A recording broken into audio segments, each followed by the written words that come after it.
After all this time, I finally understand. Weapons are useless without the skill to wield them. The past is an illusion without the stories to anchor it. Immortality is meaningless without the trials to make one worthy of it. Time to write a new story.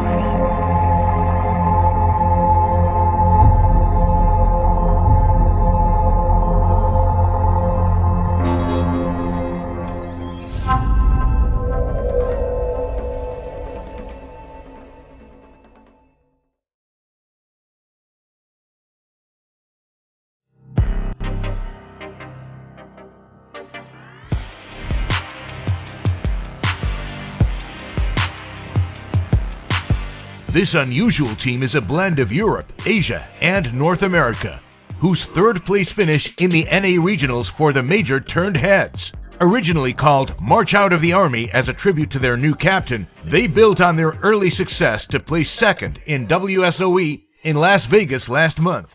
But Kuala Lumpur is their biggest challenge yet. J.Storm.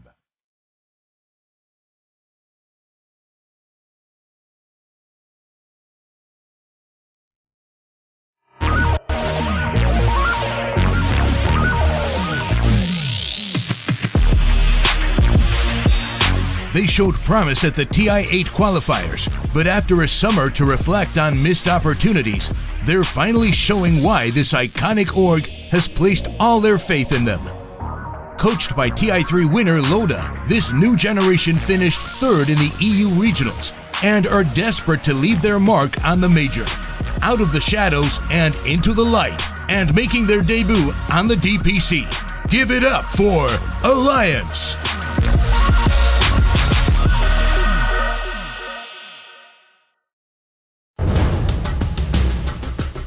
The VGJ Storm roster that reached top 8 at TI this summer found themselves a new home and a new offlaner. TI winning Universe stepped up to the plate this season, and with a Kings Cup Regionals title already under their belt, this team is already making waves. With their dynamic support duo and the prolific Resolution, there's potential to go far. Runners-up in the NA Regionals, please give it up for Forward Gaming.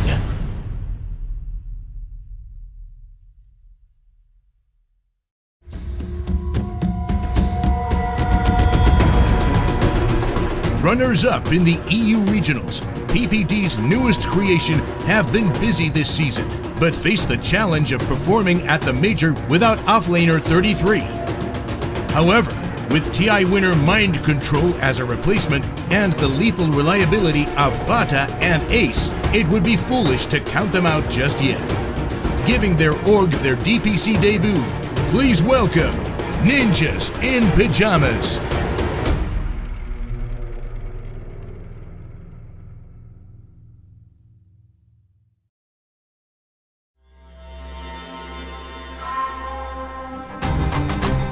A hybrid of North and South American players, this is a team that has bridged the gap.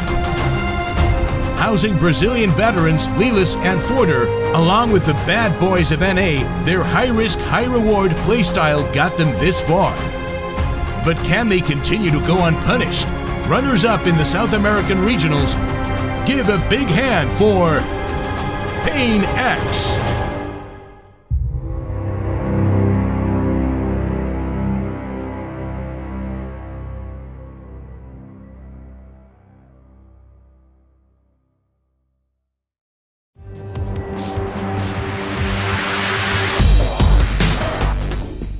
Heavy favorites to win the Major, this team towered above the competition in Hamburg and were truly on another level.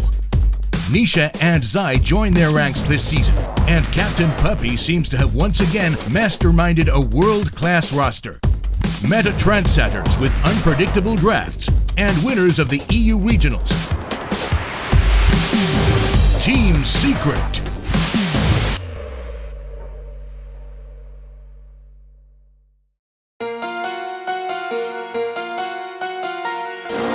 Great drafting by 1437 turned the grand finals of Dream League around to see this team take the first minors title of the season and receive the golden ticket to the major. They were soul-bound together after victory in Stockholm, according to Moon Meander. They showed grit and versatility in Sweden, but how will they fare in Kuala Lumpur? In the words of Zephyr himself, "We gonna win." Tigers.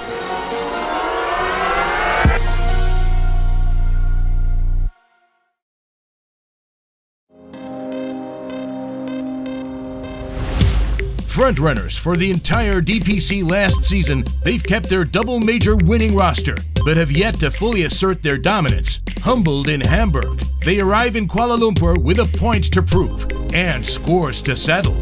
Winners of the CIS Regionals, and led by the iconic Solo. Please give a big hand for Virtus Pro.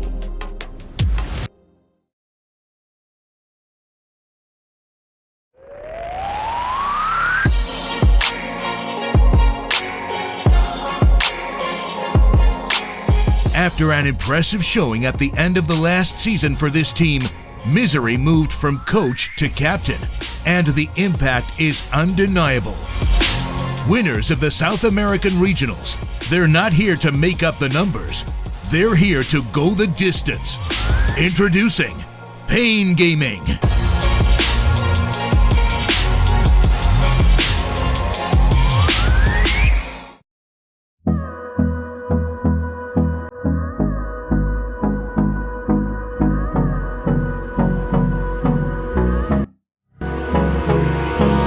Hold me close till I get up.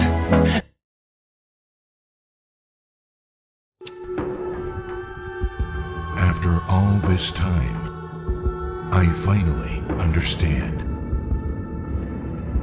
Weapons are useless without the skill to wield them. The past is an illusion without the stories to anchor it. Immortality is meaningless without the trials to make one worthy of it. Time to write a new story.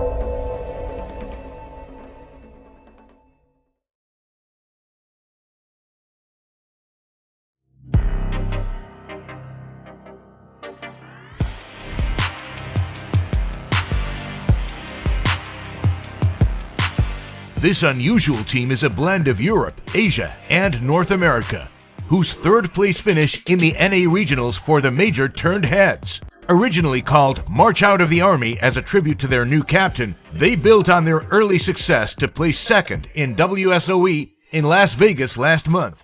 But Kuala Lumpur is their biggest challenge yet. J.Storm.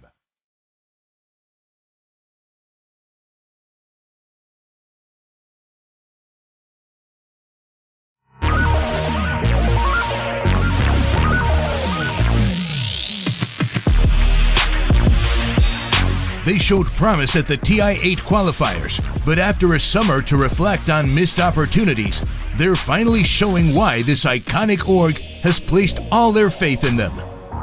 Coached by TI3 winner Loda, this new generation finished third in the EU regionals and are desperate to leave their mark on the major.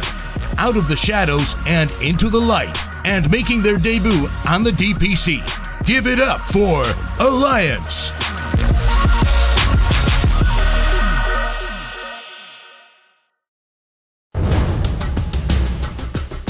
The J.Storm roster that reached top 8 at TI this summer found themselves a new home and a new offlaner.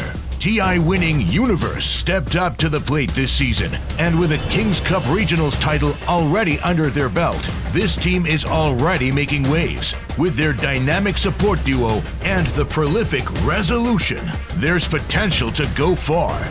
Runners-up in the NA Regionals, please give it up for Forward Gaming.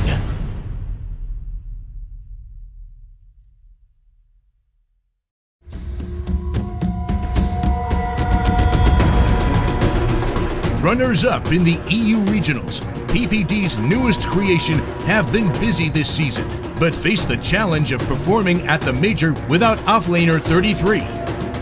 However, with TI winner Mind Control as a replacement and the lethal reliability of Vata and Ace, it would be foolish to count them out just yet.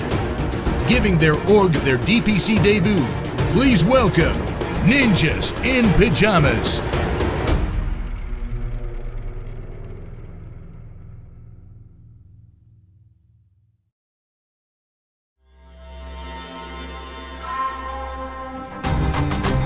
A hybrid of North and South American players, this is a team that has bridged the gap. Housing Brazilian veterans Lilas and Forder, along with the bad boys of NA, their high-risk, high-reward playstyle got them this far. But can they continue to go unpunished? Runners-up in the South American Regionals, give a big hand for Pain X.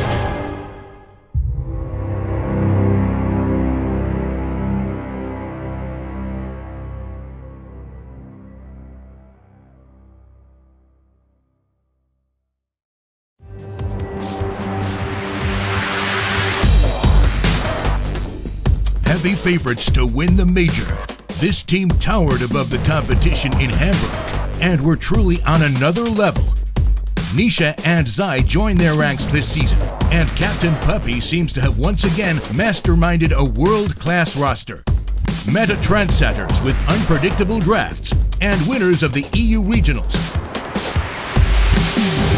Team Secret.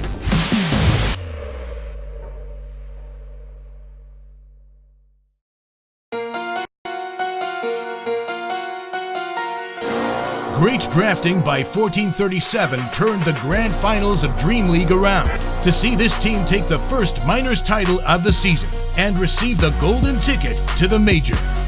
They were soul-bound together after victory in Stockholm, according to Moon Meander. They showed grit and versatility in Sweden, but how will they fare in Kuala Lumpur? In the words of Zephyr himself, we gonna win! Tigers.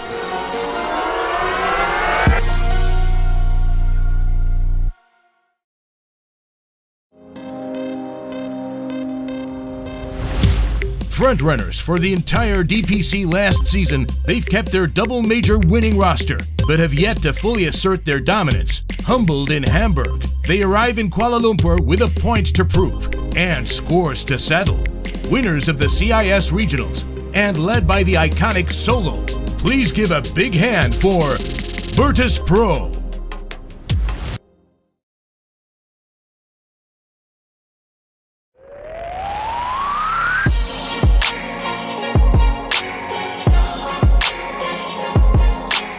After an impressive showing at the end of the last season for this team, Misery moved from coach to captain, and the impact is undeniable. Winners of the South American Regionals, they're not here to make up the numbers. They're here to go the distance. Introducing Pain Gaming.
at this tower and then we're going to back up. And it's very monotonous. You see it so long.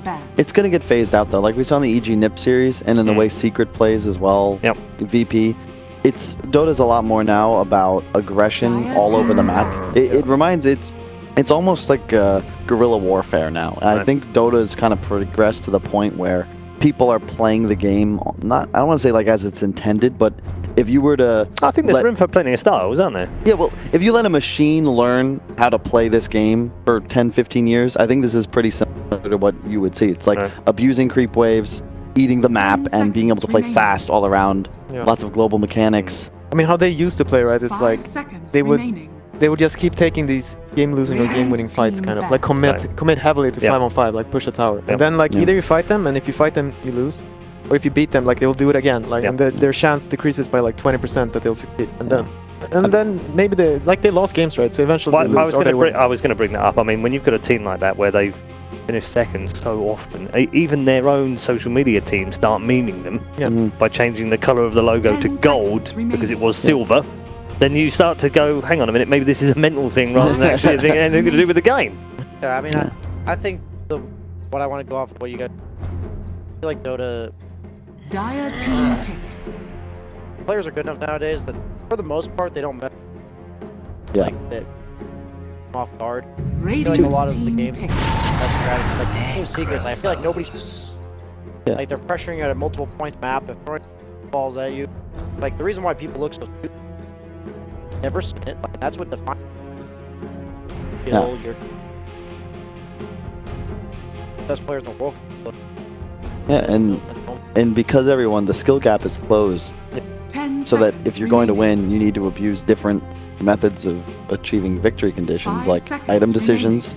I mean, to be fair, like we saw Ramses and No One, like their BKB timings that last game were nearly frame perfect, but it's more about team play, the way you hit your timings together, and playing around objectives than it is, hey, I'm better than you. So Draft underway. Necro first pick Master. I mean, the Chinese teams really like that Necro, don't they? They do. Aster specifically are big fans. XXS loves his Necro. Vici loves it too, I believe. I think they first pick. Yeah. Will we see a Shadow Team? Yeah, that's another one, isn't it? That's a proper Chinese There are a bunch of heroes you might get baited into picking, and that you probably don't want to pick too early. Like, you can pick these Oracle, you can pick Ancient Apparition, Shadow Demon. There are a lot of heroes, but all of them are like, they're kind of weird. You want to wait a bit before you pick. If you don't have a really nice like, draft lineup.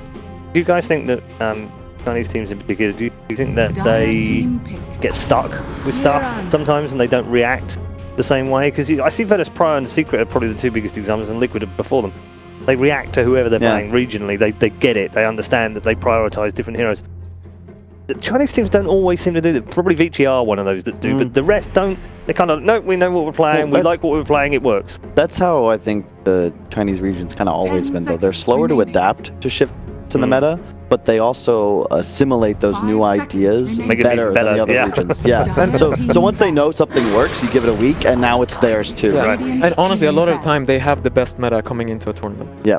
That's just like if you go on Scrim in China or play their pubs, they're usually like there's stuff there that's really good. And real quick, this is somewhat unrelated, but I just wanted to address. People have been complaining about the current meta. I'm just like, do you not remember the TI4 Death Ball, the hoo hoo ha ha, the DP gyro every game? Like, I love watching Dota right now. Like, there's so much potential that I feel like our jobs are both easy and impossible. I think for me, it's about pubs versus pro, right? Yeah. The pubs kind of suck right now, I have to say. True. Yeah, so I think it's, if you play a lot, when I don't play a lot, but even when I do, I'm kind of, really, this again? But it's, if that's the general feeling, because we've been in the patch long, then I can kind of get why fans are like, come on, let's something new, please. Whereas from the pro point of view, I agree with you. I'm loving things like this is great. Here's an easy solution, just start queuing random draft, guys. This goes for pros mostly. That's what they play in China. There's no whining on Weibo. You know why? Because you play a game with a hero pool of 50. Yep. So yeah, you can't spam 3 heroes every single game because there's only half the pool available. Okay. Stop whining, QRD. Thanks. All right, I like that. But I saw a suggestion in one of the Reddit, and forgive me, I can't remember the name of the guy, but he said, why can't you be stopped from playing the same hero after you've played it 3 times in a row? That would be also very good, because then you've got to learn something else. That's the same as the change. That's a band-aid, the same way removing creep pulling from the initial creep wave. But it's fine for the rest of the game. It doesn't actually solve anything. Right. I mean, personally, I have days where practice. Right, and that's the other thing, isn't it? So, like, if I want to play it. Right, but isn't that then the argument to that one is don't play that round? Seconds Yeah. remaining. Yeah, unfortunately. I know exactly, but I'm just throwing in what people have said. Like, and it's a fair point in the sense that you're supposed to play this game and react to the bans and picks that you have in your team to play for your team, right? Rather than saying I'm just going to play Timbersaw all day long, which I totally get from a practice point of view. Right? How do you please both sides? Yeah, it's just like the high level Dota. If you can't practice at here these players are at that's the like problem, that. isn't it? Like what people don't realize is they're not like practicing like hero. They're practicing that hero under the duress and like meta changes. Really good players. Like you don't play a lane against good players. You're not actually understanding or anything like that. So I just the thing about this meta for me is I just want the overall like rules of the game is what I want. I don't actually mind heroes and like that. I think competitive is still very exciting. I want people to have to figure out what the optimal rules of the game. Do you want to have almost like a complete reset then? Well, no, I'm just saying like whenever they make patches, like a lot of the most significant changes are the ones that are just overall changes. Bounty rune additions, the shrine, the camp roast. But we have had some of that this year, haven't we? Because we've had, if you think back to the start of the year, the way that the styles of play were, we were very much 3 cores, 2 supports, pretty standard, straightforward stuff, 2-1-2. But it's moved around a lot now. I mean, look what Secret are doing. We kind of got like 4 cores sometimes. But the thing is, they're shifting their lineups to try and, to BSJ's point, play to the rules in an ideal fashion. Right. The problem is that if you can establish, like, games are going very long, because if you establish map control and just acquire bounty runes and Roche, you're going to grow your advantage far more significantly than in years past. It's a lot harder to come back if you don't have a method of acquiring bounty runes specifically, because they're worth so much, especially when you consider double rune spawn at 40 minutes. If you can get both of those, you get something like DD on your carry, arcane rune on your mid, whatever. Like, how do you fight into that now? Some of the craziest changes though. Like, and also like the 30-minute double catapults, that was probably earlier this year. Like, stuff people don't realize how big of a deal that kind of stuff is. The overall, how long these games go, the way these win. Yeah. And that's what I mean. I want. Do you know that this is super interesting? But there is a draft underway, and I feel like we've neglected it a little bit. We should do a show or something. That's what we should probably do, just to talk about this stuff. Maybe we do one after 720 comes out. However, we've got 6 picks. Nothing crazy in there. It's all kind of been. Yeah. Like direct. Yeah. No, Bane is also very good against Necro. Like you can save the Reaper. You can. Necro wants to be able to play high up by himself, right? And you can just, like the grip. You just need to have some hero that these 3 can play around. Because at the moment, Bane, Mirana, Phoenix, like you're all trying to play the outskirts of a fight. You can't hard commit. They don't have any ability to poke or really initiate. And if they don't pick something that can just get in to a fight, you're gonna have all of Aster's heroes just gonna run at them. And PL's quite nice for that. Yeah, I mean eventually, right? Yeah. Like it takes a while until he wants to run in. It's also a bit early. It's not the greatest PL game, in truth. It's nice against Undying, to an extent against Necro as well, but... I mean, if you're talking about going in, like, they're kind of building up this lineup where they... Like, you commit immediately, right? Like, everyone goes in, so there's several targets. They don't have much AoE on Aster. So, like, the Phoenix dives in, eggs, the Mirana leaps in, and then the PL goes in too. Like, you just go in all at the same time. That's what it looks like. Yeah, it's...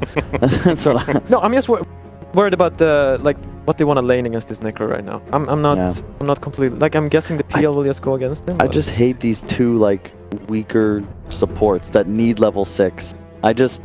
We saw this earlier. I think the EG lineup that like Rubik Tiny kind of fell into the same. That's not as bad, but I've seen like, you know, Crystal Maiden, Phoenix or Sons or Phoenix, like that kind of died out after ESL, and it's I think for good reason, where not only is it a bit weaker in lane, though Bane's probably the strongest range support, just don't have any hero that can influence the lanes if you aren't able to sit in one. No, like, I mean, I feel Bane is still that kind of hero that can do that. Like, he is, like, very hard to trade with. Very few heroes can trade with that guy. But the thing is, Undying can. So if you put an Undying Necro or Undying Necro gets weird. Tiny, Undying is weird versus Bane. Like, you can trade for him for a bit, but eventually you're gonna lose. Like, you're just gonna have to go and heal too much.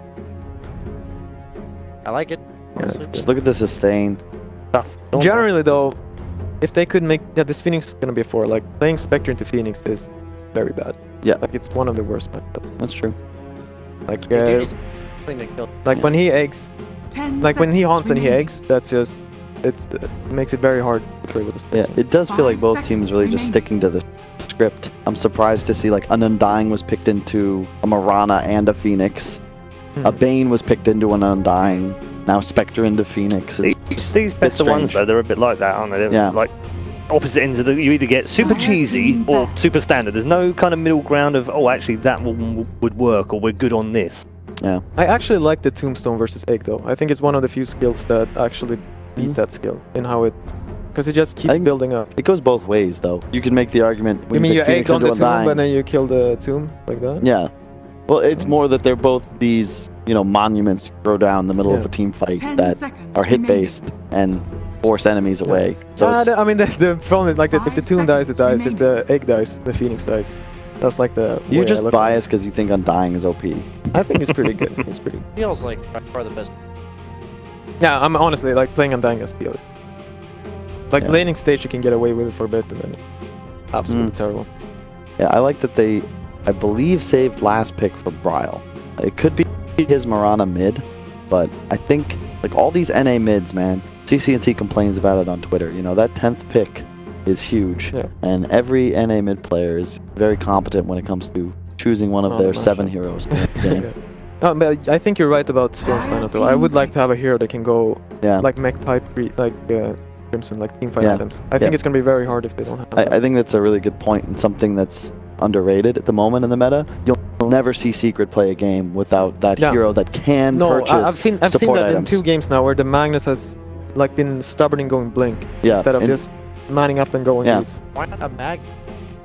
10 seconds remaining. But then you have to have that in your head. You have to do that because like you can't go Blink Magnus. Tombstone, there's a Spectre. It feels like it's all just we were kind of shown the way from OG, right? Because that's how they won TI. Like they stacked sustain items on top of heroes like Spectre and Ember and PL, abused survivability, and inevitably pulled out great wins. And what's this? There we go, baby. We were second. Okay, let me think. Called it. Where is it? And there it is. So is that the game-winning 10th pick? I mean, Moo went 16-1 with that hero at TI6, 15-1, something like that. He only lost a game to Wings. We said the last pick Timbersaw was probably the best this team could pull out, and I think it's a great Timbersaw game. The only way they have to deal with it is neck, but not exactly. I don't know. I'm not feeling it. Like it depends. I don't know if he sees a lane where it's like I can like, because I think like what counters this here is like these like continuous stuns, which Earthshaker has, and like the Reaper, Tiny has a long stun combo. Yeah, and they still don't have these mech pipes. Yeah, that's a good point. So I'm a bit worried, but like it depends on the lanes, right? Like if you roll away with the lanes, they're just get too farmed. Well, Twitter suggests that Storm have no chance. 74-26 in favour of Aster. But you gents, what do you think, Carl? The Timbers got to go off. And to Pi's point, it is a rough game. They need to win the lanes, but I'm just afraid. I've seen Shaker do so much work in these games, and he's up against a PL.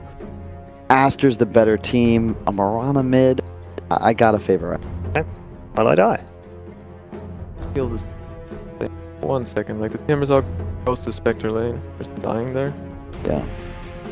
Goes to the other lane. There's a Necro. No, I think Aster. I think Aster should be looked. All right. Yes, Kyle and Aster. I'm going Jason. There's a bit of NA rivalry. It's a great formula. I mean, at this point, like, sorry, I misread. I thought you were just going to be contrary, but actually, because he sucks at predictions. I've got it now. Yeah, that's what it was. Right, let's head over to our commentary team for the one and only game to find out who survives at the Kuala Lumpur Major.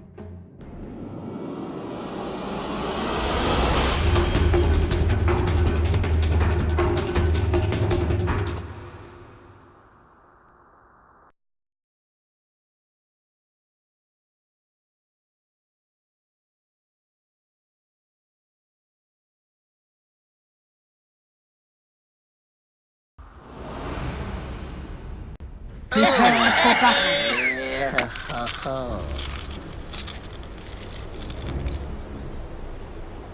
Welcome, folks, to the first elimination game of the day. It is North America versus China. Grant, J.Storm versus Team Aster. Most of the panel thinking it's going to be Aster on this one. Twitter thinks it's going to be Aster on this one, but that's because America's asleep, right? It has to, right? I mean, it's also the fact that Timbersaw is kind of a bad hero, and we got to watch a lot of NA Dota, and actually a lot of Timbersaw. We did King's Cup, and I believe Moo had the only winning record on it, though, and he's on that hero, so we saw a lot of Timbersaw during that King's Cup. There was the surfacing of the, you know, big bruising support duos. You know, we saw a lot of the Axe and Centaur and all these fatties picked up during King's Cup time. That Timbersaw didn't get to see a lot of play, and I was surprised to not see it up until this point now for this event. But now Moose says, why not now?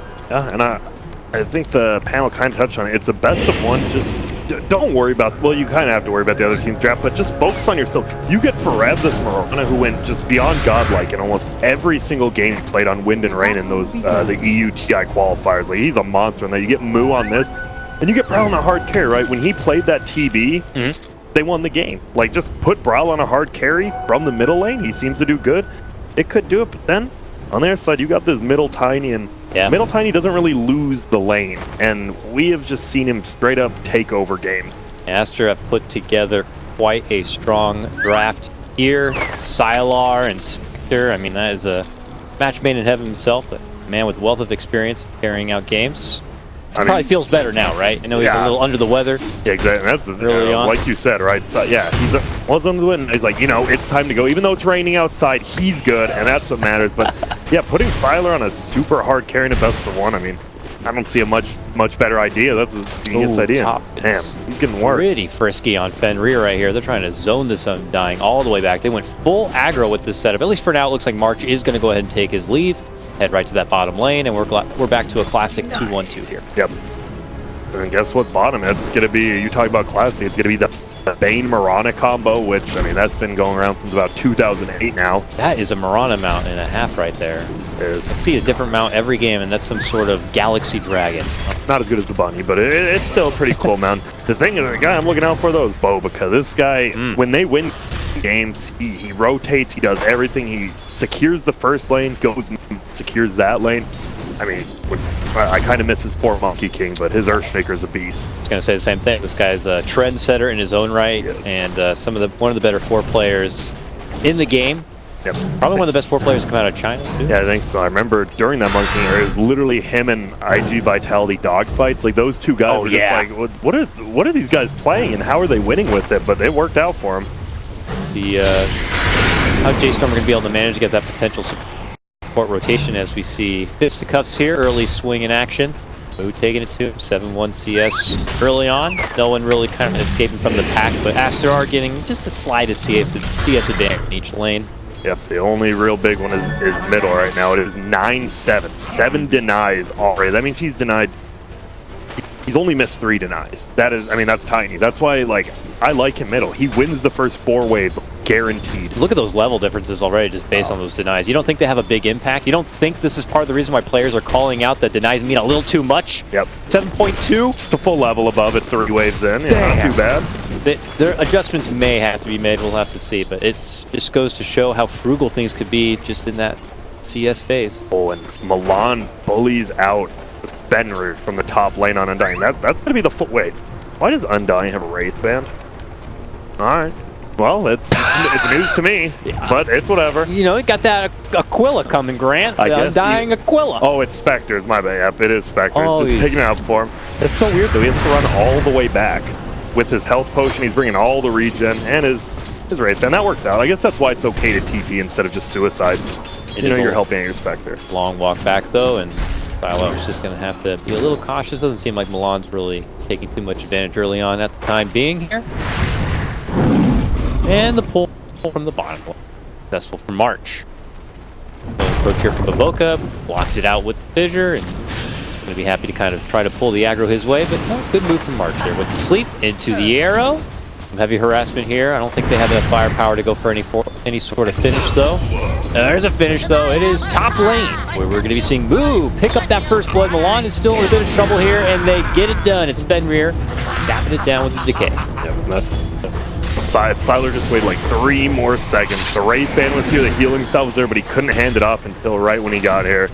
But hey, Moo gets the first blood, and they needed that, because bottom lane right now, Necro's dominating the Mirana, middle lane, Tiny's dominating the PL. Top lane's pretty much the only lane they're doing well in, so they need to do very well in this lane.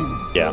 I mean, that's not the end of the world. Do you think it's not the end of the world for the Spectre at the moment, no, but Spectre won't care. It's definitely got to hurt just a little bit here. I mean, if you get off to a good start, Spectre, you can run over a game. Now it's going to have to be back to the standard game. Oh, we'll sit here for 10 minutes as I get beaten lane, and then I'll TP bottom, and then I'll start farming finally. Yeah. Be systematic. Tended pulls here happening from each side. They continue to harass and do some work under the tower, not making anything easy for Sylar while possible. There's one thing, if you're a tough player at home, if you're having a tough time middle, he buys first. Ryle actually buys his own ward right there, flies it middle and plays it down. Yeah. He just wants to make it better for himself.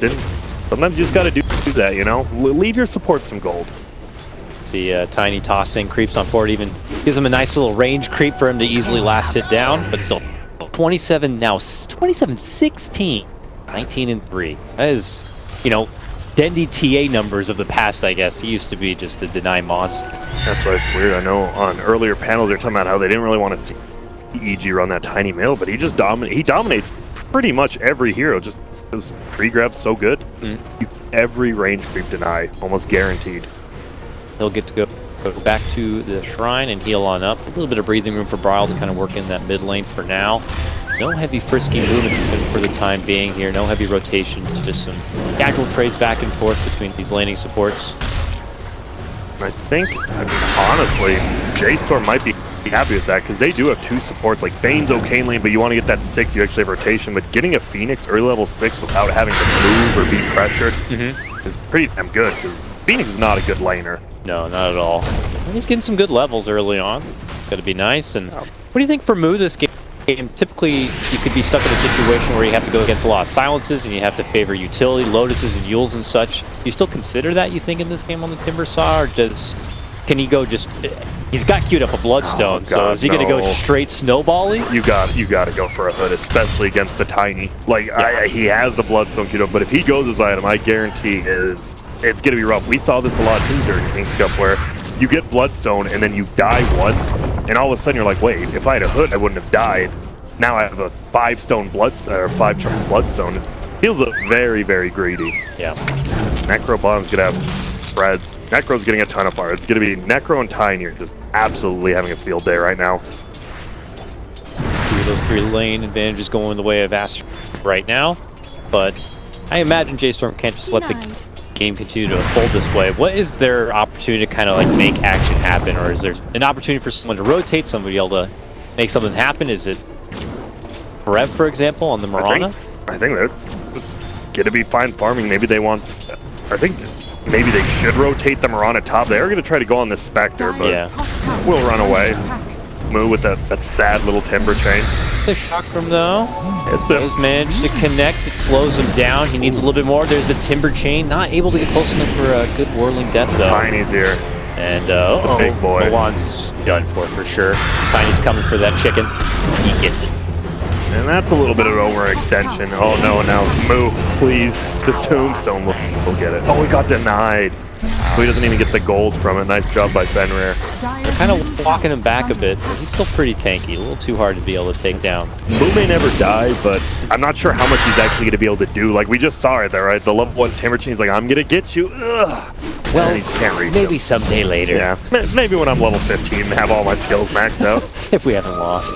I'll get you. I'll try. And now, PL's doing decent. As you saw, PL got a little bit of free farm there and also just goes to the jungle like he's doing right now. And that's what you have to do. You just have to maximize the map. Yeah. The slow farm for now. He just has to hope he can build up a good amount of farm and then make it out of that mid game really well. Top, we're seeing a bit of a good commitment from Moo to look to go for Fenrir. Looks like he should be able to get it done, and he does. He's chopped down right there, and the undead one goes back into the grave yet again. 2-2. Oh, they're actually looking. He does have a 9-6 charges. March is here. The 3 of them looking to swarm on in. Can they get this value grab on the Sylar now? Yeah, you're right. The haunt could be a little too hard. He set up the sleep though. Turn to Fenrir, and you know they're just happy to posture up. Meanwhile, bottom lane they're also diving behind the tower here casually. Yep, I like this because they know they can do that. They're like, wait, we have a Spectre who can just make it a 3-on-1 bottom. Unfortunately, no detection because, well, Marauders usually don't get their ult at level 6, and forcing her to pretty good. So both safe lanes just feel like, oh no, they don't want to go there anymore. Yep, well, now they're going to take the action here at the top lane. Going back and around with the Icarus dive. Moo gets the punch on in, and then they have to pull off. Lots of footsie action here, lots of support from J.Storm, but unfortunately they're not getting the second base ramp. Yep, they're not. Go down. They were so scared that they probably could have kept diving, but once you see if Tiny, Tiny can TP, there's no way you want to do that. He will just clean up your entire team. He's holding that TP for now, but right. He's going to follow the mid lane while he can to build up closer towards that Blink Dagger. But we could see, actually kick off in just a hot second between the Haunt and some TPs out from that Tiny. And this is normal best of one stuff. Like, you just want to do these crazy aggressive dives. You will save. I mean, it takes one mistake and you could just lose the game. For sure. And Milan, unfortunately, might have mistakenly overstepped himself. Long Icarus dive back and around. They look to go for the Spectre here. Goes for the Haunt jump and is able to create a bit of distance to be able to make it away. But Fenrir does get caught in arms here a bit between Moo and March. There's the sleep setup. There's the chop. Moo claims another life. Well, is that the only problem with that is because you rotate March top. Now you have this XXS just farming bottom. He's actually going to take the first tower of the game, it looks like bottom. And this Necro, it's the top CS on their team, almost top CS in the game. And a very farmed Necro can be extremely hard to kill. That's a Veil on Q, or he has Recipe, obviously, which is the help of the Iron Will. Just 100 gold away for it fully and complete. And I noticed before Moo, who's finishing off that top tier 1, has that Lotus Orb now in Q. Surprisingly, Radiant gets the first tower. Ooh, I like how XSS is playing, but Fereb does a good job. He arrows the siege unit. You have to do that in these pushes, and that pretty much saves the tower right now because of it. Yep, pretty close to deny range here. I would be surprised if Radiant rotated down here. And they have March going down, but he's only level 5. I think you just give this tower up. Yeah. Maybe not, though. I hold it for as long as I can, but yeah, March actually wants to come in. The arrow's not quite there. The sleep comes after. Now Bryle's showing up. Moonlight Shadow to help mix things up. And with Moo coming into action, full reinforcements here for J.Storm, but a quick and hasty escape. And Necro is gone. He would have been the real big juicy target to take down, but they'll have to settle for Baboka instead. I guess in the meantime, they can segue this into a tier 1 push attempt, but that is a lot of resources committed. It is, if they get that tower to it, but I don't think they can push it, so they're just going to farm the jungle, farm bottom, and meanwhile, no one's really middle. Just Fenrir sitting as an Undying. Just chilling like, oh yeah, sure, I'll try to get a level 5, 6, whatever. Great. Why not? Good. As a support, when you see an empty lane, you're like, team's not complaining about something, you just slowly sneak in there and you steal the experience. They're like, wait, why are you middle? Oh, I'm coming top. Nobody was just keeping it warm for you. You're good. Don't steal anymore. I think that it could be Milan getting his 6 and Undying just getting that max level tombstone. I think that's when the fights are really going to start popping off. For sure. Tiny trouble though. Top lane, Dagger's out. The Icarus dives, back. Comes right back. All right. He's not scared. He knows he won't get hit. Like, maybe he can really outrange it. Well, he baited him into a right-click fight. I guess they were hoping for Arrow to come in, but meanwhile, up in front, Moo getting hit hard, and there comes the Grim Reaper. Slices down and takes out the Timber Saw. Just like that. Even a Hood wouldn't have saved him there, so that's fine. But a little out of position. I mean, you know you're a tanky boy. He actually is extremely tanky already, but as we've seen, pretty much all the kills have been 4 hero commitments to a lane. Yep. It's 4-3 at 13 minutes, and it's just been huge commitments to get these kills. The teams are playing very nervous, and I mean, rightfully so. You're in the major, and one loss. Yeah. One more win gets you that much more money, that many more points. Oh, and Fenrir gets the good counter ward there, securing his jungle. Yep. Creep approach. We see Tower officially finish off finally there in that bottom lane. XXS is going to be able to pick it up. Rev showing himself in the lane. He has backup nearby, but there's no one really looking to make the call or make the jump. Everybody's kind of content on getting back to their grind of farm. Yep, and surprisingly, the PL is actually the highest level in the game now. The Tiny's rotated once top and twice bottom, and the PL just farms the jungle. Then creeps get pushed in the middle, and he just farms them. This is what I like from J.Storm. You know, they're not playing the Spear Breaker kind of game. They're actually playing a much more reserved game. And the one time they did it with this TB, it worked out. Uh-oh, looks like they want to go on top with this. Yep, but Moonlight Shadow, the Oka just waiting on the side. I'm not sure if they saw him creeping in. They do have that ward, actually. They see him. Looks like both. That's very rare. Both teams want to ward the same side of the map, but 2 Radiant wards top, 2 Dire wards top. The tombstones dropped and it's making J.Storm kind of second guess on their commitments. But meanwhile, mid lane, jump in, Veil set up with that. He tries to doppelganger. Those managed to make it up north. Mark looks to step in to help him out, but now with the Haunt coming in, it's just going to be way too much. The tree flies forward. They're going to get the finish there. Blue steps in to help things out. XXS is barely surviving. He gets hit with the soul whip, and he's going to be fine, but Moo will not let him escape. Finally able to bring him down. It's a 2-for-1 trade. Moo now has to walk out the other side, but meanwhile, Tiny continues to clean up. You are now seeing the power of middle Tiny. When he has levels and has farm, he's doing 800 burst damage at 14 minutes in twice. Feels pretty good. Yeah, and the fight recap, as you see, the Tiny just 1800 damage. What are you going to do? Call Ghostbusters? Yeah, you might have to. And I do love what the Tiny and Spectre did. Spectre got hit by the Fire Spirit, but still just went and hit the egg. Level 1 egg is absolute garbage.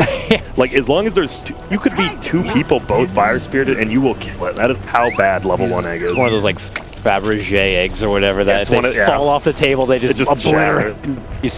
Some rich person buys it for 65,000, but you just even look at it and it just shatters. Damn, you must be ugly. Yeah, love some Fabergé. Classy word. I hope I said that right. I believe you did. I thought you were saying paper mache eggs, but it works too. 5 to 6. Only Moo kind of really leading the pack for his own team. Bryle's going to have to find some time to build up some nourishment for themselves, but Aster are in action mode. They are. Without a doubt, and they're on the prowl already once again. While they have that Tiny with the Blink Dagger, there's really no reason why they can't continue to go to work here. So the 3 of them begin the rotation up towards the top. They see Forever Lane, they look to make the jump, immediate dunk, immediate kill before Moo can even react, and as he tries to timber chain in, they stop him conveniently with the fissure. He's not going to be able to do anything about it. Just a great hit and run from the 3 stack. Up. All the while, Sylar, it's pretty much been Milan versus Sylar for most of this game, and he's happy. And as you see, he's going the old school build. He's going for that first sight in Radiance against the PL, obviously, insanely good. Well, mid lane, chops onto Tiny, turns the corner, walks out and away. But Moo says, let's dance a bit. They're not killing him. It doesn't feel unless you have the Reaper's Scythe, and once he gets that hood, it's going to be even tougher. He is going for it after the Bloodstone. Okay, yeah, I was confused by that progression, I guess, a bit there, but he does get that Bloodstone complete. Just got to be careful, though. Yeah, I'm feeling rough about J.Storm right now, because this Spectre is pretty much from they were 1 to 2k up right now. Once that Radiance comes up, farms so much quicker, is much more impactful in fights, and then PL just becomes a lot worse because of it. Yep. Trying to mend something out of it right now. They see Baboka pushing out that top lane, and they frantically head that direction to see if they can catch him. Goes to hide within the side shop. You know, man, you see all the... So you see Diffusal for PL, and then a Blink on Earthshaker, and I believe, was that a Blink on Necro as well? Yep, a Blink on Necro. So they have 3 Blinks on Aster. They actually just want to... And then you have Spectrum as well. That's like 4 blinks. They actually can just get on you so damn quick. Anyone. Look at instant jump with PL on a fly. Dunk, Veil, toss combo coming out with everyone else's company here. And as they look to battle things out, it is going to be XXS claiming that tower. Thinking about chasing here a bit, trying to go for the snappy finish on the Fenrir. They will be able to get it with the assistance coming in from Moo, but will they finish him off? 4 hit right now. Toss comes out. Reaper slams down Moo, and those are going to be charges down. Bryle tries to slip on out. March going for the Valiant Grip is going to be able to help in assisting on that finish. But here comes Spectre. Sylar's happy to chop him on down. Ooh, he does get burned. Nice snipe right there from Milan. It may cost him his life, though. He gets body block from Baboka right now. Not letting him by at all.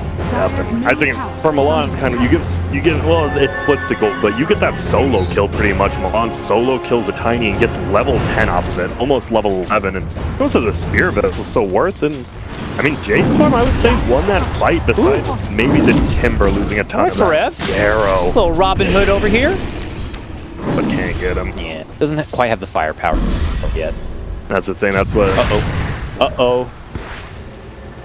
Blink in, there's the Veil, and okay. Yeah, he doesn't have that Reaper Scythe, obviously, and he's able to quickly TP the side there. We saw the Necro, he's the big counter to the Timber, like, guys, you don't have to kill him. Just get him below this threshold, and I will finish him the rest off, and it worked out.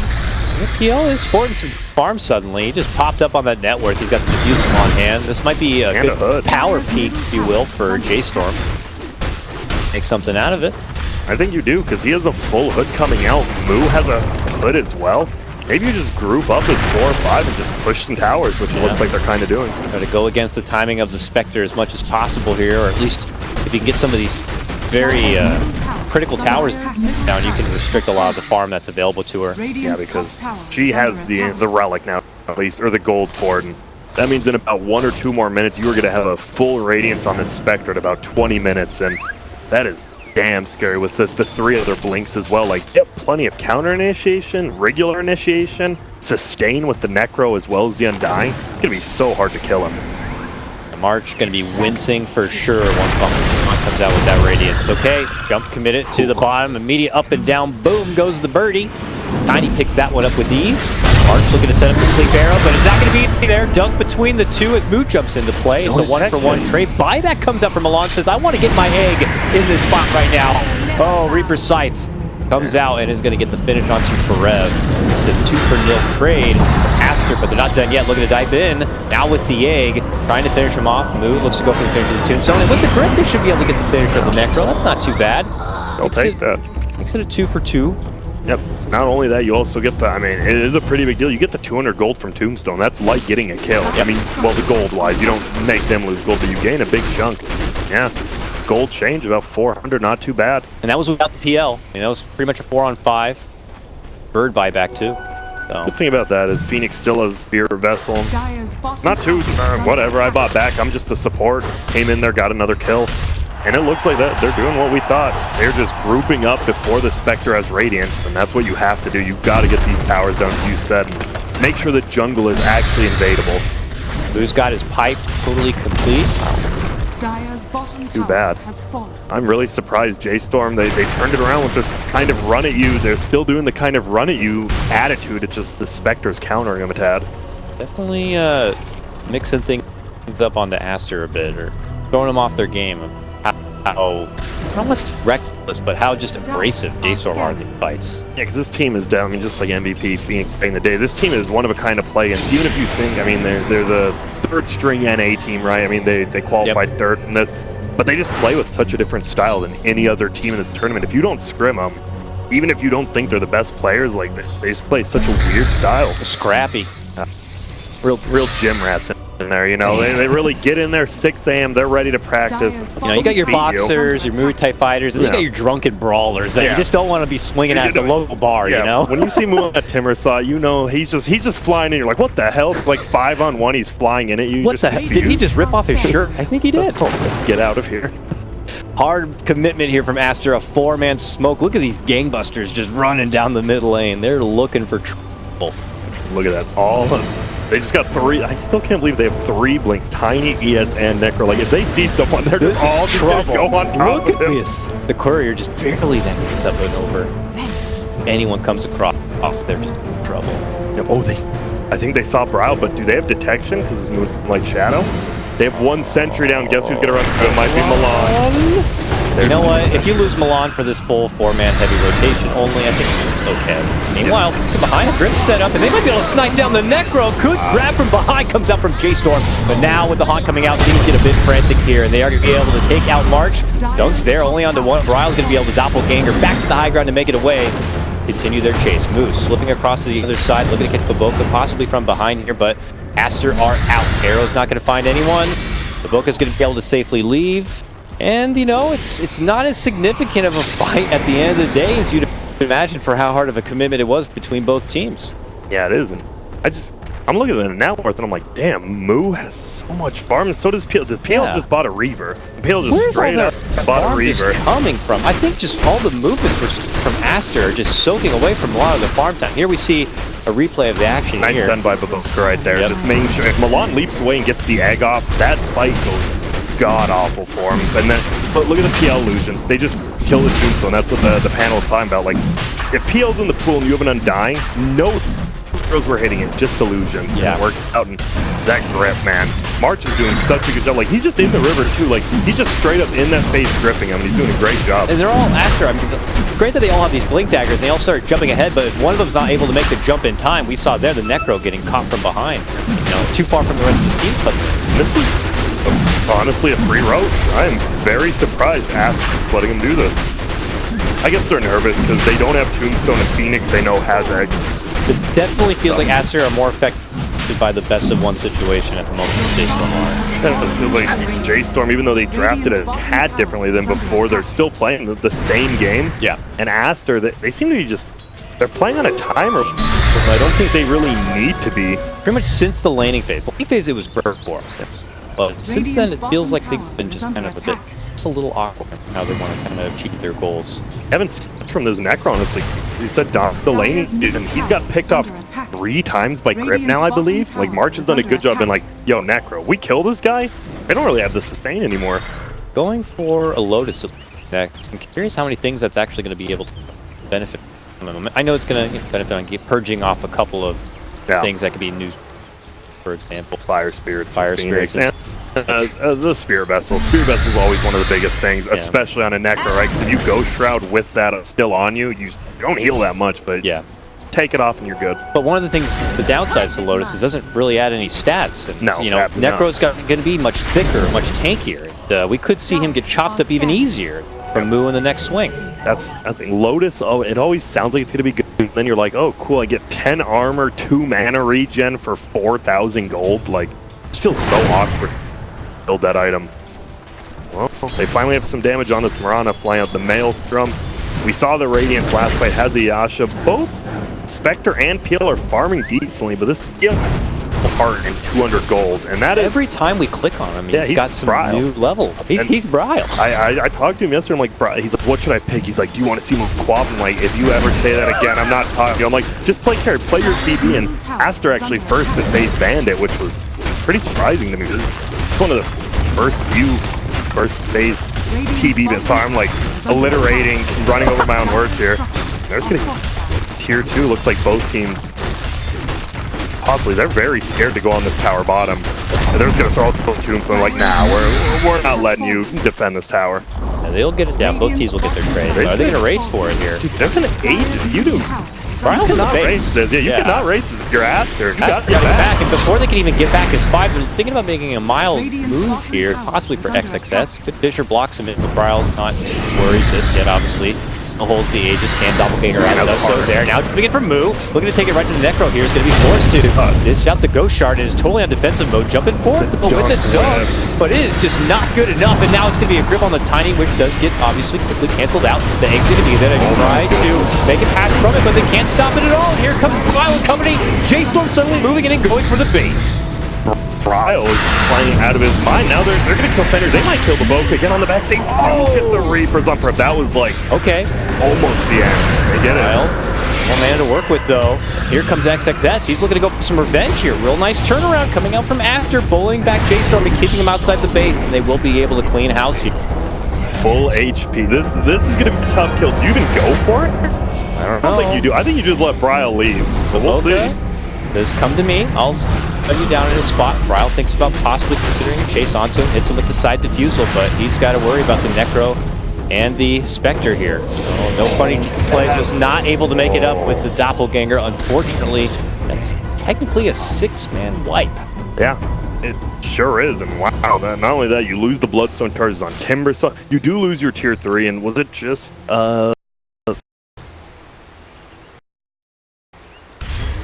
honestly, a pretty good fight for Aster, even though they lose tier 3. And you see the replay right here. The dunk, it barely hit the Mirana. Only the damage did. Like, if Baboka got even a 2-man dunk, would have been a lot better for the team.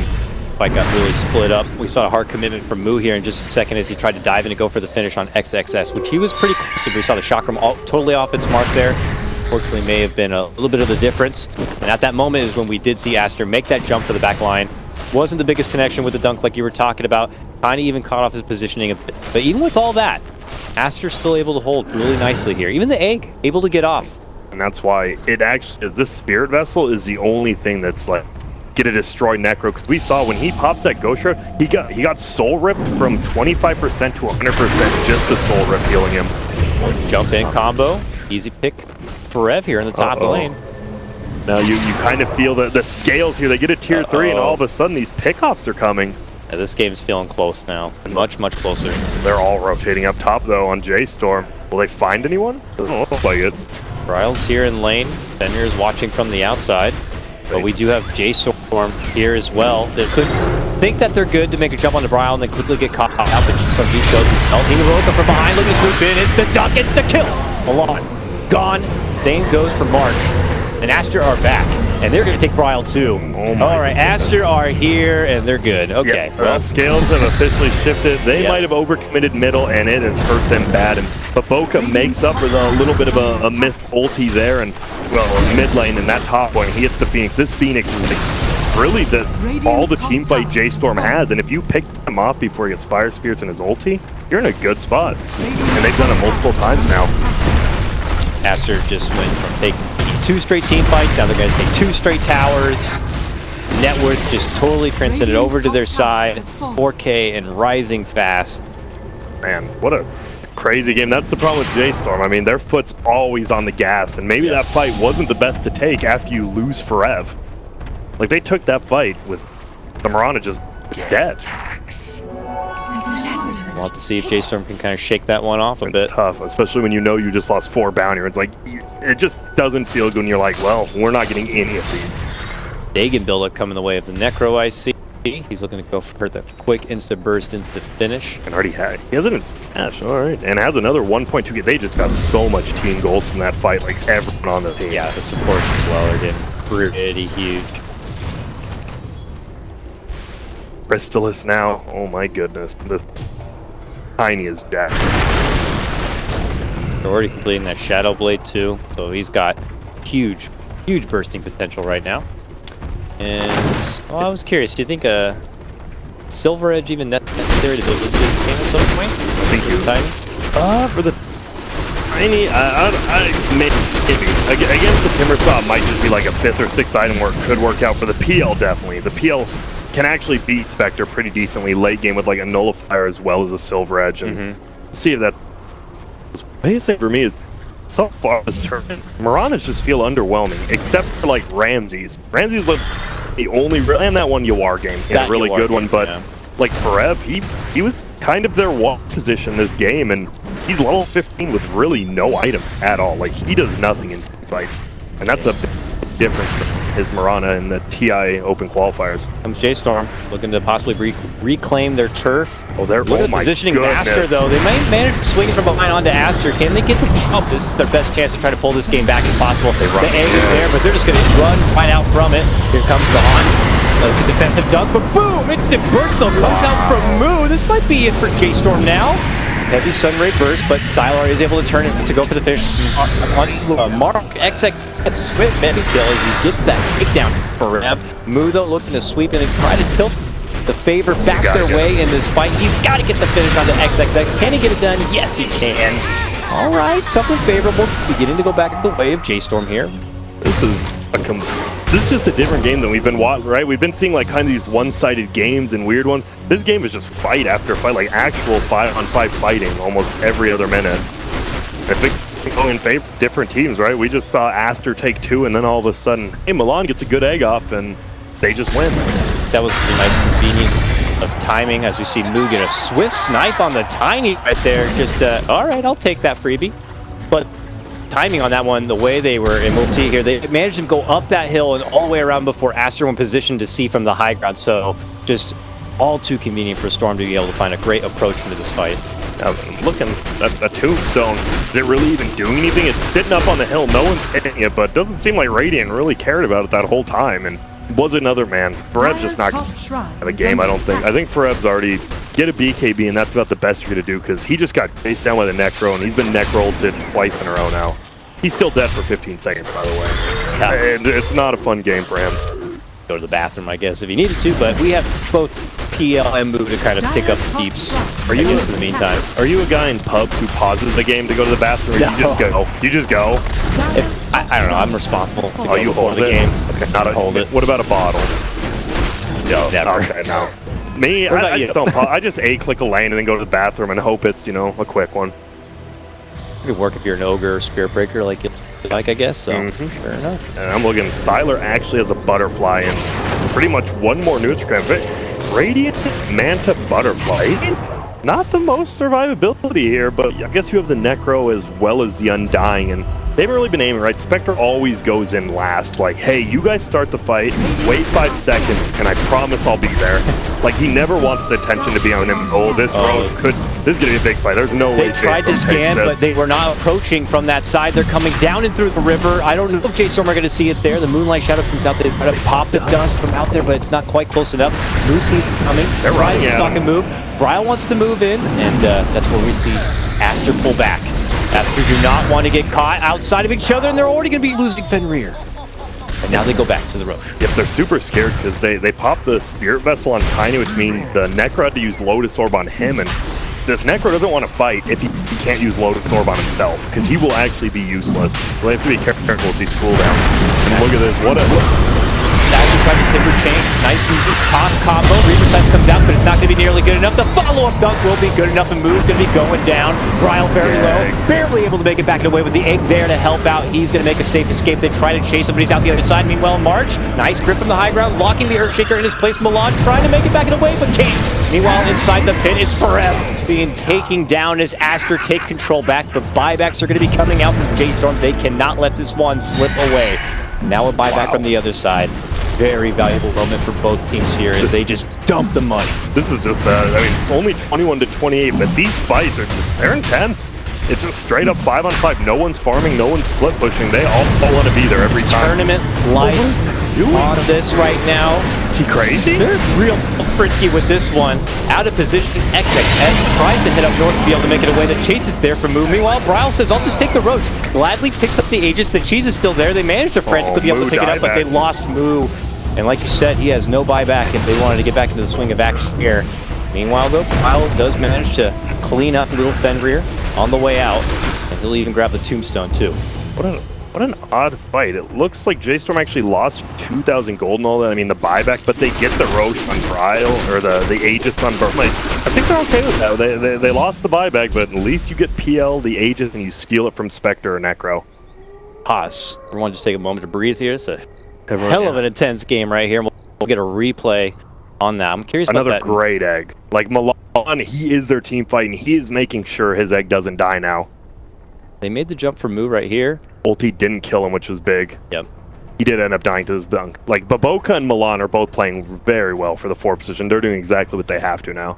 Because of that egg, Bryle heads out the other direction. And gets his heart regen. I know. If he happened to move up towards the ancient camp, he would have been caught up by the Earthshaker dead.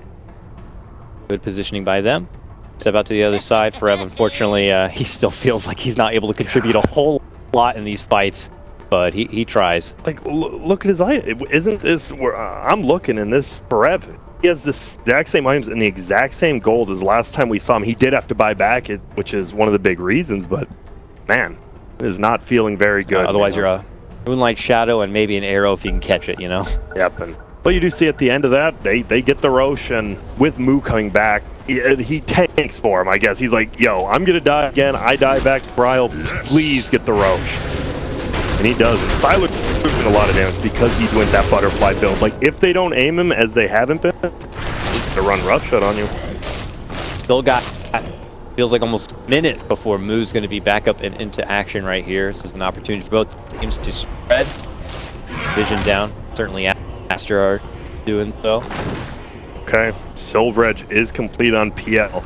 Question is, will he ever... I mean, the thing is, all you have to do is Silver Edge and hit the Spectre. The Spectre's not dumb. The Spectre's not just going to be at the front lines like, yo, hey, what's up, everyone? Oh, I just got Silver Edge. Like, it's nearly impossible for this PL to get on. Jump back harsh. Quick easy grab. Real easy. Easy grab. Easy scout right there. Aster will segue this into a tier 2 push. But Moonlight Shadow from the J.Storm squad, who's about to be back up. Will they look He'll take a fight the second he returns. He's towards the front line. Like J.Storm wanted to, but obviously Aster knew that. They know they're like, well, it's 4v5. They're like, wait, Bane doesn't really do anything. We got to be careful of Bryle, the Egg, and Moo. Yeah, for sure. And that was, yeah. Well, I mean, it's just like his Mirana. I praised it as one of the best Miranas during the TI qualifiers, and it's still very good. But he's had a completely rough game. Fenrir. The It's an arrow. I may have overhyped it a bit, but they are going to think about chasing and see if did. Tombstone was down. Snoozing at the wheel a bit, but it looks like he might have been saved. Good little pitcher. Drops the Tombstone. Has to hand over the gold, but whew, that was scary for a little support. Like how I'm just looking at a PL's quick buy. He has the tome. He's like, please let me get the doppelganger cooldown. I need it. You don't need it, March, even though you're level 4 or something. I don't know. March is like, I guess. Please. Timber chain on level 25 Timber Saw. That's gonna be nice. But it just feels like this Spectre has played so. I mean, it's Sylar, right? Like, obviously, maybe the most legendary, especially in this game. Has just played perfectly, has never been caught out of position, always holds after someone else goes in. Popular for 2 big things. Huge core play, falling to liquid. Yep, that's what it is, and the core play right now is the big one. You don't want to be the one who falls to liquid and then J.Storm as well, and Sylar knows that. All right, they're back on the move forward here. We have an Aegis that should be limited on time. J.Storm might know that too. 2.5 minutes here. Oh, jump here. They have so many sentries down. May have gotten a glimpse there of the tiny. Bryle tries to make a move forward. The Tombstone's committed. Poor Tombstone. And it gets quickly taken out. Not even a Swarip's going to be able to save it there. Paramedic Milan hitting with the Sunray from behind, but J.Storm are starting to strut their stuff down the mid lane. Aster need to back off and position a bit. Great. You don't see an aggressive PL like this that often. He's like, yo, let's go. Like, it's usually, I want to go farm. Yeah, hey, bro. Chill, yeah. You have an Aegis, a hard note, but we don't. It's a crazy man swinging a bat around. You don't like that. You get this. I mean, this Shrine's not the biggest deal. Obviously, it makes it a lot easier. You can get some wards, counter wards down easier. They can't rotate to these fights, and now you kill both Shrines. It means Roach is just way easier to take for the third one when it comes up. Bottom shrine has Lots of money in the pocket. Though for Sylar, he hasn't queued up yet what he wants to go for. I don't know, Hard? I think Hard's pretty good here. I'm trying to think what else. Well, I mean, Scotty wouldn't be bad. I mean, just a little bit survival is going to be decent. Could as well be an Abyssal Blade if they want to go for some lockdown, but who cares? I mean, I would not expect the third item Butterfly in a game like this, but he's pulled it off, so I don't really want to question what he's going. We have 4 bounties. 40-minute mark going the way of J.Storm this time. Well, not yet. They're still 2 top. They're just chilling. Oh, what did I see 4 of? Oh, those were the other room. I bet. Oh, yeah. And some bottles. No, you're good. Looks like they are going to get all 4 since I don't think Aster, they can't really get to that top lane. They're like, all right, we'll keep you to our shrine we don't have, and we're going to look for it. They can't even really get out of the base right now. They just have Necro dancing out front. Isn't it crazy, too? Because it's been a 2 to 4K lead for Aster, and usually when you're in the lead, you're not hiding in the base. They're playing super cautious. Feels like, at least, Aster have been definitely a little bit more passive for sure. More passive, yeah. He'll now just queues up the Manta to his Spectres. Still doesn't want to show us what's up. I think maybe going to the secret shop will. There it is, the sell. Yep, full heart. So will be. Nice and Tonke. Unless Bryle does get a silver hit on the Spectre, it's going to be tough, and I don't see the silver edge hit coming. Like, Sylar's position, he's been far too good for that. Moo does finish that BKB. He's got 10 seconds of BKB to work with in the next fight as well. 6 Bloodstone charges. Feels pretty bad about that. But at least you have the Shiva's already, so you have a little bit more mana. Oh, metal. Ooh. Did you get the fissure? Here, find its target. They're trying to follow up and go for the complete finish, but now he decides to spot the BKB. He looks to turn around. Instant for Fire's going to get the finish on Fenrir.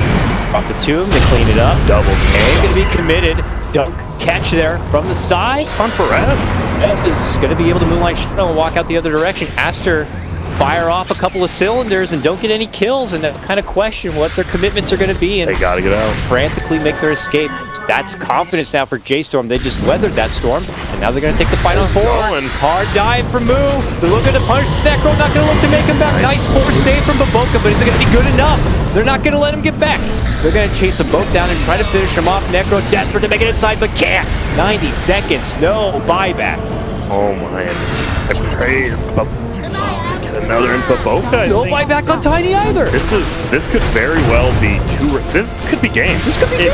If they know, do they know this? If they've written down the time, they don't know Necro doesn't have buyback. He hasn't bought back. He just doesn't have the gold. We know he does, but they don't know that. If they want, they could just end it. Yeah.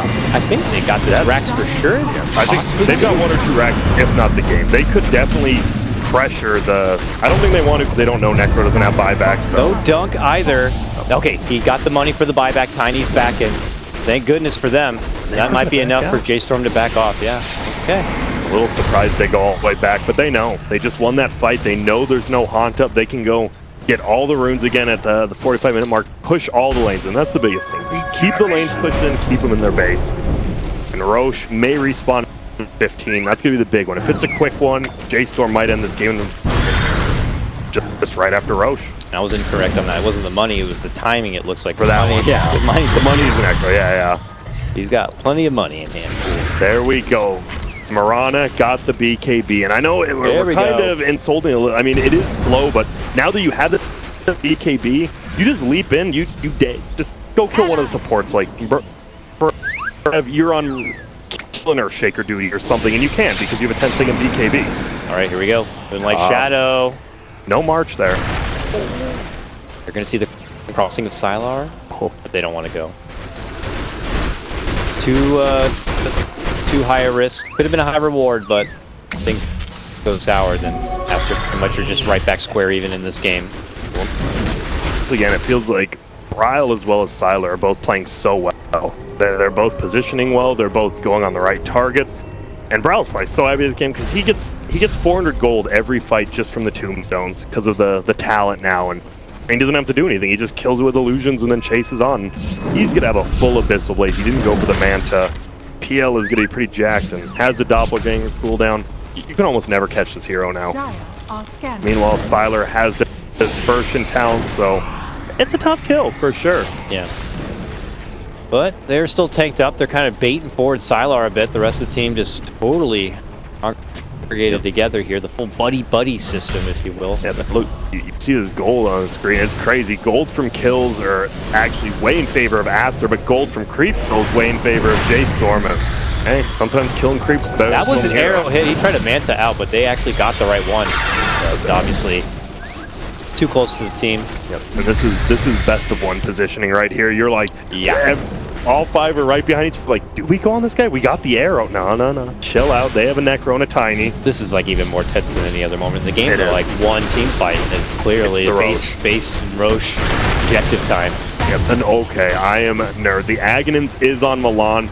I'm not even sure if he'll take anyone into the egg with him. It's more about the 2, I believe it gives you 2 extra hits. And I know it's 4.2k gold, but 2 extra hits on an egg could very well decide a game. Yeah. Who would he take in? Are there any good skills to refresh? No, not really. It's not like they have like another extra tombstone. They just have I think it's just for those 2 extra hits for Phoenix. Yeah, unless someone's really low and he just like, hey, get in here, bud. I gotta save you. Hop on in. We have seen multiple times though. With the blink, that kind of makes more of a case. It feels like he might blink egg as like a desperation attempt to save someone who's on the brink of death, anyways. God, it's just so like it'd be so stressful for the Phoenix player. Like, what if he does get a core killed that he didn't mean to? It's like the game is on you at that point. Like, it's a lot of decision making. But Milan's a very smart guy. Very smart. Hopefully you don't eat those words in this game, Grant. Oh, God. Spectre's going for a Mjolnir, obviously, versus his PL. And the thing is, a lot of people think, oh, Spectre is the late game hero. Spectre is not really comparable to TB and PL. Like, TB and PL are much better in the Omega late game, which I would say we're going to reach here in about 5 minutes. What defines Omega late? 60 minutes? 50 minutes? I would say just 6 slotted on 2 cores. Okay. Like once like say Spectre gets 6 slotted and PL gets 6 slotted, I'll say it's it's mega late game. Even if it's 30 minutes in, if 2 people are that farm, we're there. All right, tension now around the Roche pit as Roche is back up. Aster was able to kind of creep themselves right inside the pit, and they planted a couple of sentries down now. The big thing about this is Tiny has no buyback. The only one with a timer on his buyback. Almost nobody has buyback right now except PL, Spectre, and Timber. They read this. Aster did. They put a sentry on the high ground. They put a sentry on the high ground. Browse right there. Browse right there. They see him. They're thinking about moving in. Oh, he dumped right there onto his dump. Unfortunately, not going to be able to get it. Now they're looking to fly on in. Moo goes right within the trees. X is forced out the other side. The Boca getting cleaned up, it looks like, from Moo here. Everyone just frantically split up on this one. It's again the Earthshaker. Just another rough ulti right there. Even though they had such good positioning. Gets Fenrir and gets money. It's Roche for J.Storm if they want, or... Look, probably Roche. Yeah. With how this game has been going, like playing a little bit more scared, you definitely just go for the Roche. And yeah, it does feel like Milan's actually pretty much carrying this game because when he eggs, he's not really stunning anyone, but everyone just has to leave. Like, you can't stand in that. It's doing a ton of damage, and you just gotta leave. And it's splitting them all up right now. That is gonna be Roche, and this is Refresher Shard. Not really... I mean, you're gonna have double Phoenix egg now, actually. That is big. He's definitely taking that. Causing the chaos in the fights is just so good against the team fight lineup of Aster. I mean, look at the lineups of J.Storm where they have so much great chase. PL's gonna hunt someone down, Moo's gonna hunt someone down. I mean, even at this point, for Ed to be able to move and chase someone down. So when they're all split up and chaos is caused, that is just something that J.Storm are happy to embrace. Yeah, but I'm trying to think, how does Aster do this? And a lot of the times you talk about the supports, right? They had a Bane and Phoenix in the early game, not the best. Phoenix scales super well on the other side. It's an Earthshaker and an Undying. Undying is one of the least scaling cores in Dota. Support in Dota. And, yeah. I mean, he doesn't do anything. He's level 16, 50 minutes in. He doesn't do anything. He actually just doesn't. Like, you would need to have money and have an ag. Have a Glimmer, an ag, like even just a Glimmer, but he doesn't have that. And as well, the Earthshaker, it just isn't that far of a 4-step and a fling. And that's where it feels like Milan is just the one support in this game who's changing it. Yep. He'll be back in a second with the Earthshaker. Before they even have it, Exe's going to go down. He should buy back, though, if he wants to keep his hopes alive in this tournament. They do have a dunk defense still available. No buyback coming out just yet. He's thinking about it. Thinking about going not for it. Anymore. Illusions hitting him. Yeah. Whoops. Fortification. That's just good sense on Ryle. He's just zoning him back and seeing who's coming in. God, it's scary because they know the Phoenix has another egg because of the Refresher Shard. Like, it's hard to go in. They're going to try. Up there. Boo. Have to be the gatekeeper and force it back. The arrow actually hits Vector.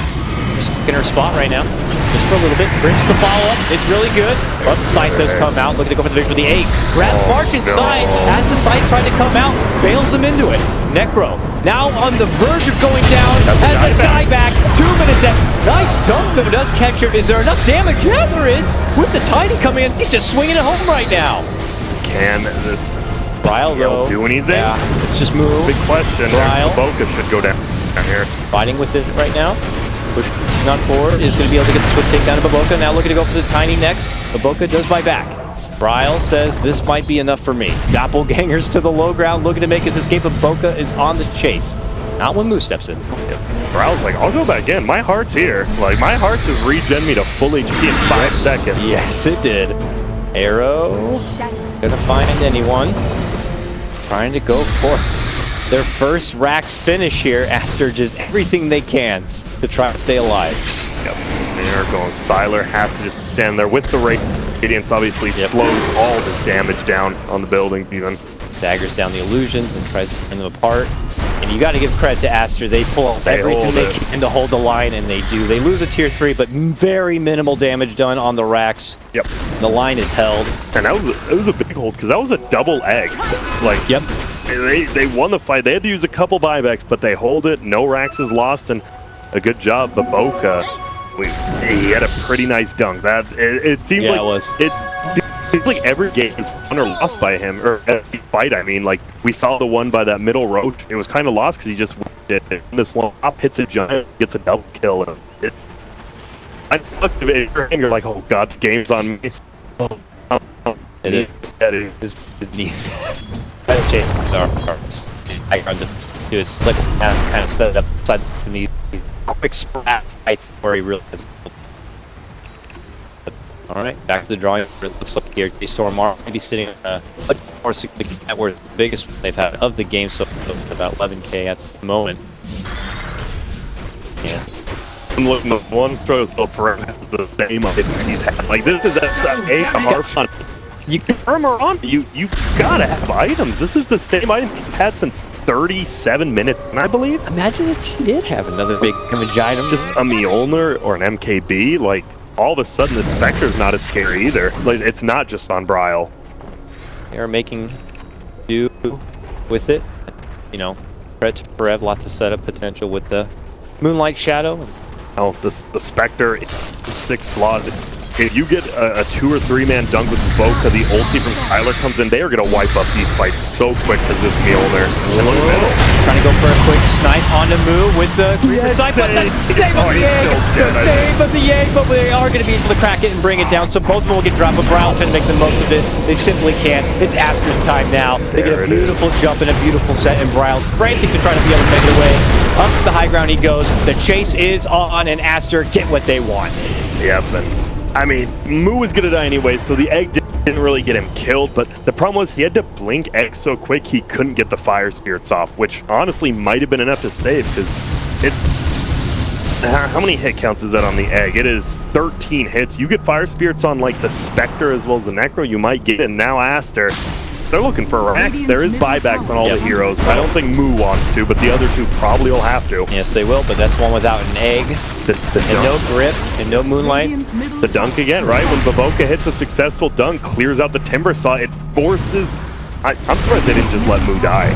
Honestly, like, he was already pretty much dead when Milan blinked in, and now they might lose a rack. All right, well, one buyback, 1 tier 3, and already Aster are taking us back to reposition. Tiny's incredibly low.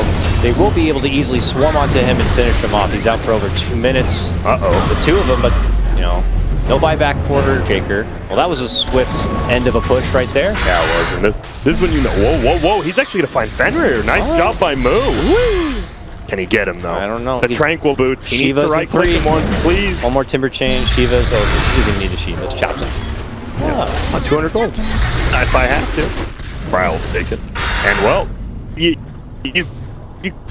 that's a little bit on Aster. You got to know they have buybacks. You push into their base, they just buyback and jump on you instantly. You got to be a little bit more careful, but, I mean, we're 55 minutes into a best-of-1 elimination game. I think nerves are out the window. Everything's pretty much out the window. You're just playing to, I don't know, you're just playing Dota. And J.Storm are playing inside the base. They get the first racks down. Look at another. Shift up towards the top. There's no dunk defense for another minute. Yep, they know his buybacks on cooldown as well. And, oh, look at this. The Sunray damage on Sylar. They got egg now too. So much. This looks like it could easily be 2 racks for J.Storm now. Yep. Milan. I say that, but Milan I think honestly when Milan gets 25 and you get those 3 supernova hit counts, it actually changes this game even more for them. And well, now we're seeing Promise Spectre. What does Spectre do? You have treads. What else do you get? You get a Scotty instead of your treads. Like, there's nowhere else for her to go, and that's the problem. Uh-oh, the arrow does catch her. All right, I've waited for her time, and the time is now. Gets the setup, brings her out. Does have a buyback, but that is quite unfortunate there. There's the ulti. They just want to get out. J.Storm is running.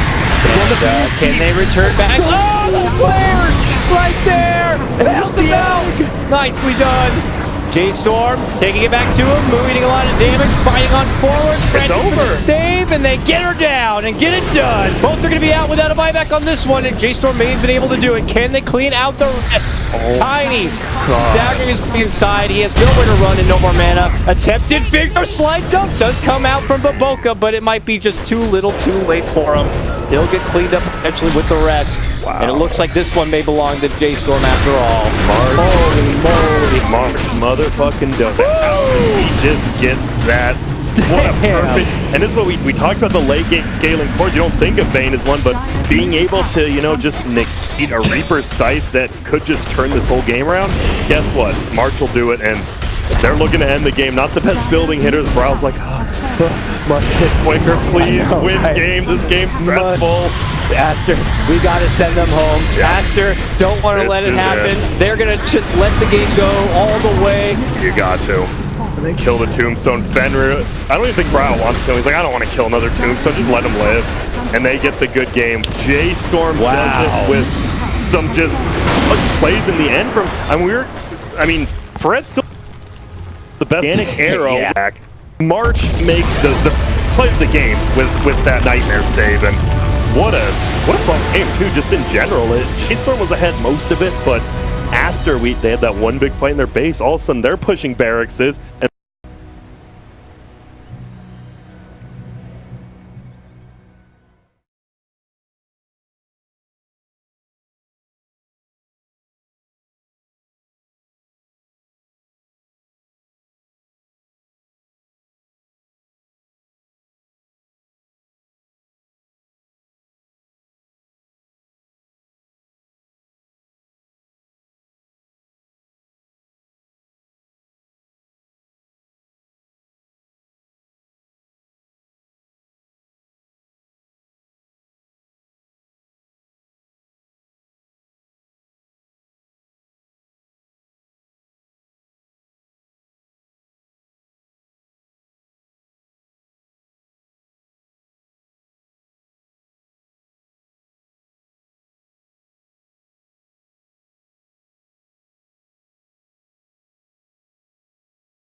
After all this time, I finally understand. Weapons are useless without the skill to wield them. The past is an illusion without the stories to anchor it. Immortality is meaningless without the trials to make one worthy of it. Time to write a new story.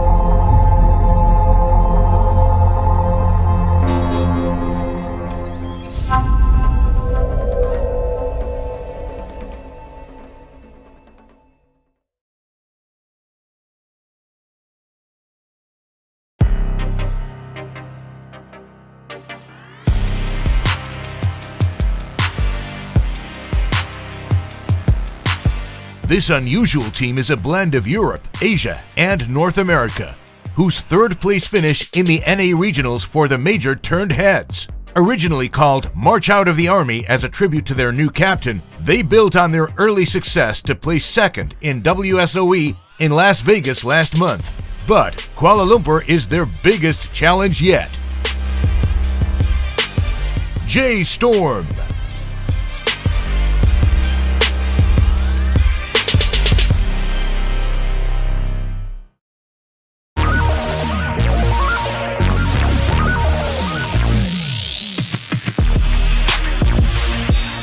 They showed promise at the TI-8 qualifiers, but after a summer to reflect on missed opportunities, they're finally showing why this iconic org has placed all their faith in them.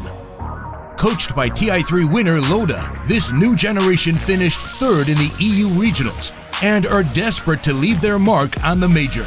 Out of the shadows and into the light, and making their debut on the DPC. Give it up for Alliance!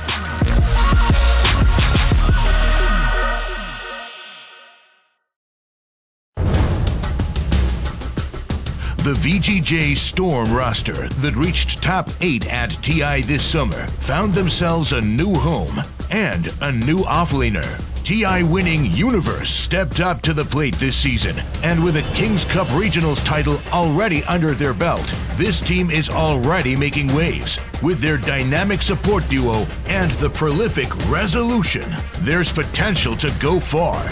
Runners-up in the NA Regionals, please give it up for Forward Gaming.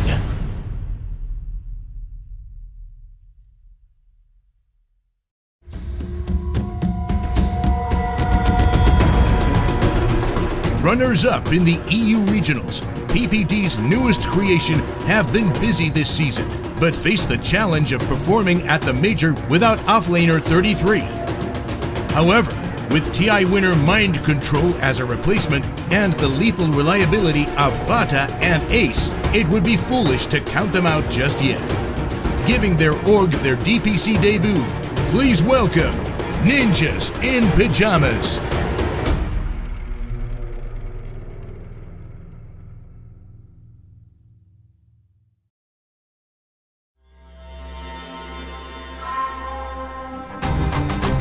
A hybrid of North and South American players, this is a team that has bridged the gap. Housing Brazilian veterans Lilas and Forder, along with the bad boys of NA, their high-risk, high-reward playstyle got them this far. But can they continue to go unpunished? Runners-up in the South American Regionals, give a big hand for Pain X.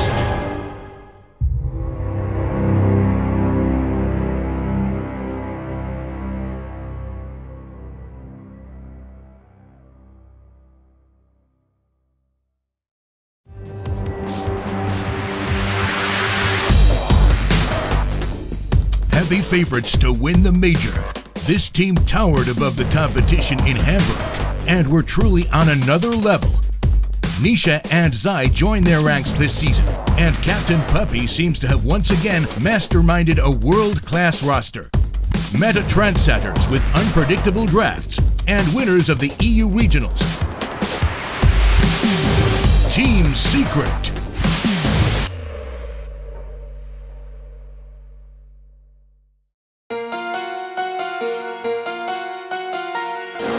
Great drafting by 1437 turned the grand finals of Dream League around to see this team take the first minors title of the season and receive the golden ticket to the Major. They were soul-bound together after victory in Stockholm, according to Moon Meander. They showed grit and versatility in Sweden, but how will they fare in Kuala Lumpur? In the words of Zephyr himself, we gonna win! Tigers.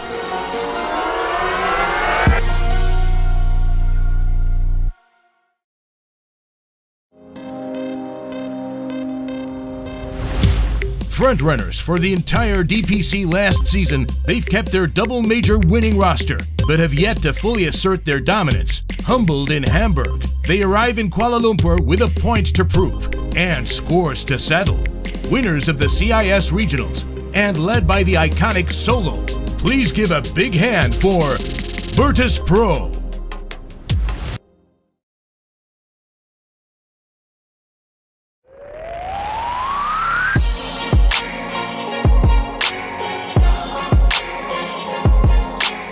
After an impressive showing at the end of the last season for this team, Misery moved from coach to captain, and the impact is undeniable. Winners of the South American Regionals, they're not here to make up the numbers. They're here to go the distance. Introducing Pain Gaming.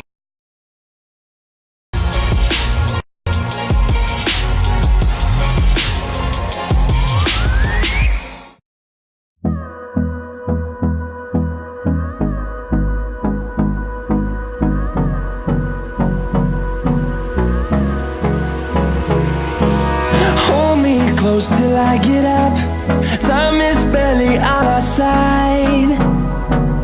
I don't wanna waste what's left. The storms we chase are leading us, and